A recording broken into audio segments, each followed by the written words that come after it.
Muslims can coexist with the West. Took a handbrake. I'm curious. We went from Britain's being destroyed to London crime to EU to Muslims. I'm curious. Okay, we got to Muslims. Tell me where you are with this. Do you think they can I'm Muslims. coexist? What do you think? Do you think they can coexist? Do you think I can coexist with I think you can coexist. Why me?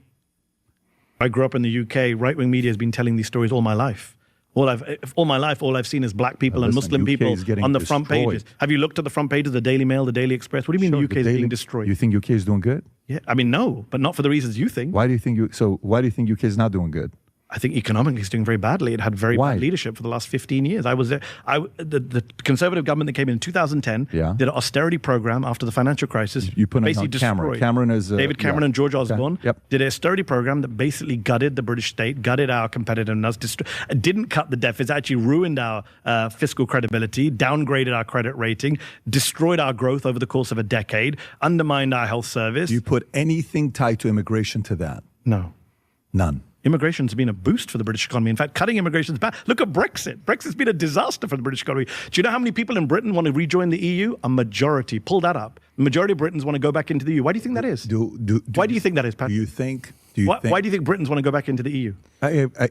You just said Britain's being destroyed. No, but have you looked at the crime numbers? What's going on in UK? Crime is very low. Have you looked at crime is very low, Patrick? So let me ask you. Do you know what the crime rate in London is? So did you see the tweet that came out I know you're not a fan of Sadiq Khan. You're not a fan of my good friend Sadiq Khan, are you? What EU did, you saw the tweet that came out, what EU was saying they're doing, that they want to find a way to get rid of illegal immigrants? Okay, you're jumping around, Patrick. Britain is not in the EU. We're talking about Britain. You just said Britain's being destroyed, which is nonsense. And then you said crime rate. Have you looked at the London crime rates? Last year, London had its lowest per capita murder rate since records began, had the lowest volume of homicides for 30 years under Sadiq Khan, third-term mayor, who people in America, Elon Musk, Donald Trump, get very worked up about. I don't know if you guys get worked up about him. Been a very successful mayor, and crime has come down by record numbers. Violent crime and murder. When you're looking at EU, do you know which country in EU has the lowest rape rate? We're talking about the UK, Patrick. Stay with UK. The UK is not in the EU anymore, sadly. EU, to me, I'll put them somewhat together in the same area. They left 10 years ago. By the way, so you're saying immigration coming from all these countries. This is exactly what you get when you have a guy that's pretty bright and then you get a meathead, Patrick. He's just jumping around. He doesn't know what to say. He's trying to be right. He doesn't want to get it right. This is what you get when you get guys like this. After watching this, to me, it just seems like he's very unqualified. Like, is he just been making this shit up the whole time? When you have a real guy that's in front of you and you look small, this is exactly what Patrick looks like right now. He's jumping around. He doesn't know where to go. Let's keep going. It's been a successful project for the EU. What's your definition of success?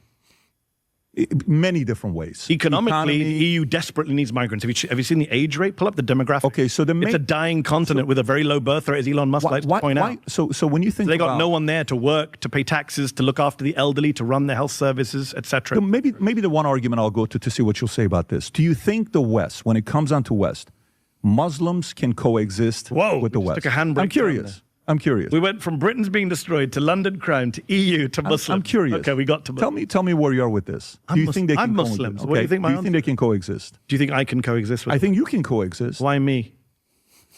Because he's right in front of you. You're a worker. You're now a capitalist. You're contributing. You're creating jobs.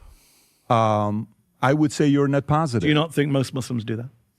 I don't think depending on where they're coming from, they don't. Because if their countries did a good job, why would they leave it? War that we caused? War that who caused? That we caused. So they're leaving because of us. Well, you know the big controversy in the UK over the boats, the small boats coming across the channel. Do you know what the top 3 nationalities are in those boats? Tell me. Iran, number 1. Okay. Afghanistan, number 2. Iraq, number 3. Now, Iran is a current war. Let's park Iran. But are you telling me we're not responsible for the mess in Afghanistan and Iraq? Come on. When you look at this, let me show you this. Rob, can you pull this up? When it comes down to, let me see which one I got here. I love Rob bringing up these. No, I love he brings this up. I know you like numbers. No, I love it. I love being proved right as well. It's per capita. Good for my ego. No. Per capita. Per capita. When you look at the countries, Rob, I think you got it. Gulf states, how they perform per capita versus some of the other Muslim nation. That's okay. Look at this one here. Because they got oil and gas. You think it's only oil and gas that's causing them? You don't think? Did you know what these countries were like in Let the me ask you a 60s question. and 70s? Iran has plenty of oil. Yeah. How come they're not in here? Maybe Iraq has got oil. Can I answer your question? But this has been going on for a minute. This is not a one-year thing. Can I answer your question? Sure. Why do you think Iran's not doing well economically? Should I go through the list? You're going to say it's sanctions. You're going to say it's I'm going to say America. sanctions. You're going to say it's America's fault. Not just America's fault. So how come? But partly. Hold on. How much? Okay, you left Iran during the Iran-Iraq war, right? Is that I left Iran after Khomeini died. 6 weeks after Khomeini died. Okay, so Iran-Iraq was done by then. So Iran-Iraq was 15th, 89. So Iran-Iraq was done. Iran-Iraq was 1980 to 1988. Yes. $600 billion of damage done to Iranian infrastructure, the economy, the cost of that war. But that was a war that whose fault Saddam is Hussein. that? Oh, you put it on Saddam. Whose fault do you think it is?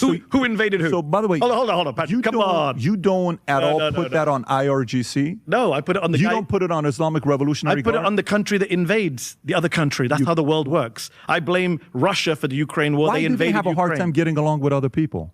Why did Saddam Hussein? Are you pro Iran. Saddam? No. Why does Iran have a hard time getting along with other That was people? what I said. I said there was an Iran-Iraq war. You said, is America to blame? I said, yes, we backed Saddam Hussein. Did we not back Saddam Hussein? Did Donald Rumsfeld not fly and hug? You can pick up Rob can bring up a video of Donald Rumsfeld hugging Saddam Hussein in 1983 in Baghdad. Were we not supporting the Iraqi invasion of Iran that cost Iran 1 million lives?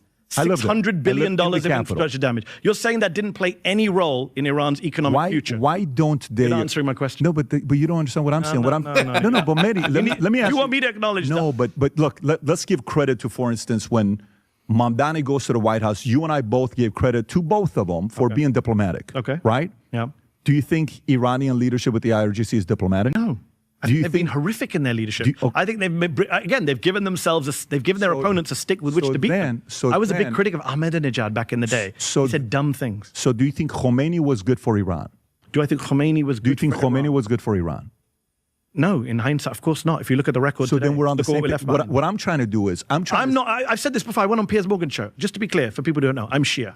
Right? I'm a Shia Muslim. I know you're Shia. Which is the majority religion in Iran. Sure. Right? So I do, but there are two types of Shias. This is a very crude, I'm trying to explain to your audience. Religiously, theologically, politically, there's two types of Shias. There are those who believe in what's called Vilayat-e-Faqih, WF. They believe that Khomeini, this was a political theory, some say a religious theory, pushed by Ayatollah Khomeini, that said that the clerics, the Ayatollahs, the mullahs, whatever you want to call them, they should rule. Power should be with them.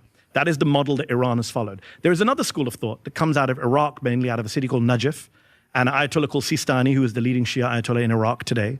And they say, no, we are all for religion. We're all, we want everyone to practice Islam, Shia Islam, but we're not going to rule.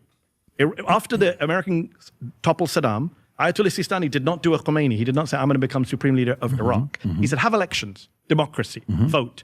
I'm going to stay in my house and I'm going to give you advice, religious advice when you need it. I follow the Ayatollah Sistani view of the world, crudely put. Sure. I don't follow the Ayatollah Khomeini view of the world. So when you say to me, was he good for Iran? As a governmental system, no, I don't support the governing system of Iran the way it is. But you're changing the subject. You're avoiding you are. I'm not. There was an 8-year war. We were talking about Iran's economy. I lived there. Trust me, I lived there. I witnessed it. I understand. You should entertain the idea of living in a Muslim majority country, see what it's like. I understand. I lived there. You're jumping around. I'm not. You were talking about the economy. Iraq, Iran. I'll let you finish your thought, and then I'll go back to my question that I have. So go ahead, finish your thought. I'm going to finish my thought. Well, it doesn't. It's a thought that requires a response from you, which is if there's an 8-year war that Iraq started and we supported, that cost $600 billion to Iran, that took out 1 million members of their population, and then was followed by crazy sanctions. Are you telling me then that it's fair to compare that economy with Abu Dhabi? Are you seriously telling me that's a fair comparison? Can you go back to that chart again, Rob, for me? Oh, my God. So you just defended Iraq, right? That we backed up Iraq. Yes. That went against Iran. Yeah. How come they're not on the top GDP per capita on this list? Sometimes I just cannot stand Patrick. Why ain't they on the list? Maybe because they were in a war. Maybe because their infrastructure was completely damaged and they're constantly repairing itself. That's why they're not on the list. We're not even getting any bombs here in the United States. We're not getting any bombs here in the United States, but we're feeling the impacts economically of the war in Iran. We are feeling it. Higher gas prices, higher prices for food, higher prices for travel. We're feeling it here, and there's no bombs that are being dropped in America. They're outside of America, and we're feeling it. So you can only imagine if you were actually having the war in your country when you're constantly having to rebuild your infrastructure. That's why they're not on the list, dude. Like, I don't understand why this is hard for you. See, Patrick is such a big glazer for Donald Trump. Donald Trump could do no fucking wrong. He could do no wrong.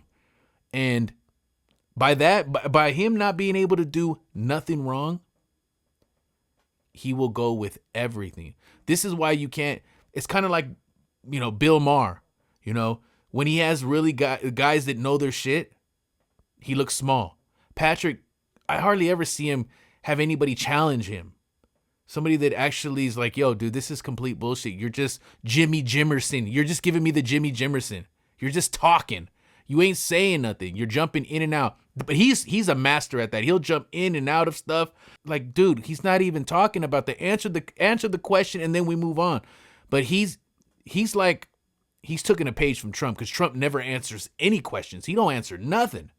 He's just constantly just winging bullshit around. And hopefully he can get you off the subject so that he can move on.